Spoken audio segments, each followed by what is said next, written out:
Ecclesiastes chapter 1. Everything is meaningless.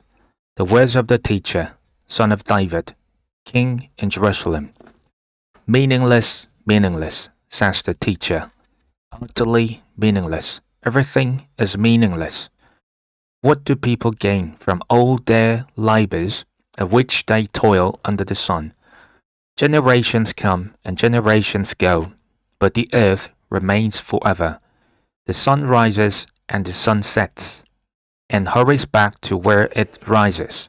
The wind blows to the south and turns to the north. Round and round it goes, ever returning on its course. All streams flow into the sea, yet the sea is never full. To the place the streams come from, there they return again. All things are wearisome, more than one can say. The eye never has enough of seeing, nor the ear its fill of hearing. What has been will be again, what has been done will be done again. There is nothing new under the sun. Is there anything of which one can say, look, this is something new? It was here already long ago. It was here before our time. No one remembers the former generations, and even those yet to come will not be remembered by those who follow them. Wisdom is meaningless. I, the teacher, was king of Israel in Jerusalem. I applied my mind to study and to explore by wisdom all that is done under the heavens. What a heavy burden God has laid on mankind. I have seen all the things that are done under the sun. All of them are meaningless, a chasing after the wind. What is crooked cannot be straightened. What is lacking cannot be counted. I said to myself, look, I have increased in wisdom more than anyone who has ruled over Jerusalem before me. I have experienced much of wisdom and knowledge. Then I applied myself to the understanding of wisdom, and also of madness and folly. But I learned that this too is a chasing after the wind. But with much wisdom comes much sorrow. The more knowledge, the more grief. Ecclesiastes chapter 2. Pledges are meaningless. I said to myself, come now, I will test you with pleasure to find out what is good. But that also proved to be meaningless. Laughter, I said, is madness, and what does pleasure accomplish? I tried cheering myself with wine and embracing folly, my mind still guiding me with wisdom. I wanted to see what was good for people to do under the heavens during the few days of their lives. I undertook great projects. I built houses for myself and planted vineyards. I made gardens and parks and planted all kinds of fruit trees in them. I made reservoirs to water groves of flourishing trees. I bought male and female slaves and had other slaves who were born in my house.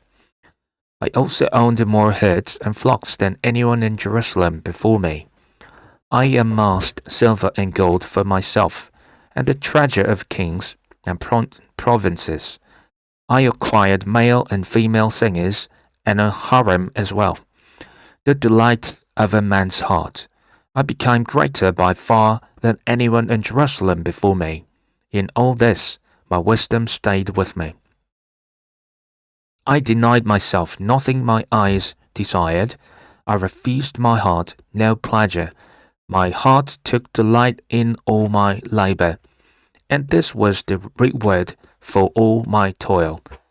Yet when I surveyed all that my hands had done, and what I had toiled to achieve, everything was meaningless, a chasing after the wind. Nothing was gained under the sun. Wisdom and folly are meaningless. Then I turned my thoughts to consider wisdom, and also madness and folly. What more can the king's successor do than what has already been done? I saw that wisdom is better than folly, just as light is better than darkness. The wise have eyes in their heads. while the fool walks in the darkness. But I came to realize that the same fate overtakes them both. Then I said to myself, the fate of the fool will overtake me also. What then do I gain by being wise? I said to myself, this too is meaningless. For the wise, like the fool, will not be long remembered. The days have already come when both have been forgotten. Like the fool, the wise too must die. Toil is meaningless.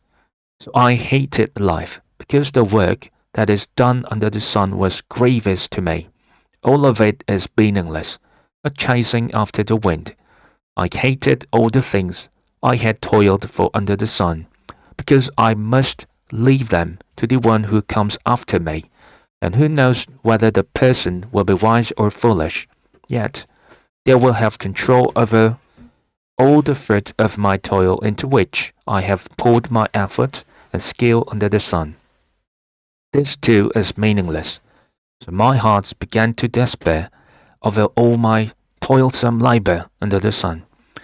For a person might labor with wisdom, knowledge, and skill, and then they must leave all they own to another who has not toiled for it. This too is meaningless, and a great misfortune. What do people get for all the toil and anxious striving with which they labor under the sun? All their days their work is grief and pain. Even at night their minds do not rest. This too is meaningless. The person can do nothing better than to eat and drink and find satisfaction in their own toil. This too, I see, is from the hand of God. And for without him, who can eat and find enjoyment? To the person who pleases him, God gives wisdom, knowledge, and happiness. But to the sinner, he gives the task of gathering and storing up wealth to hand it over to the one who pleases God. This too is meaningless, a chasing after the wind.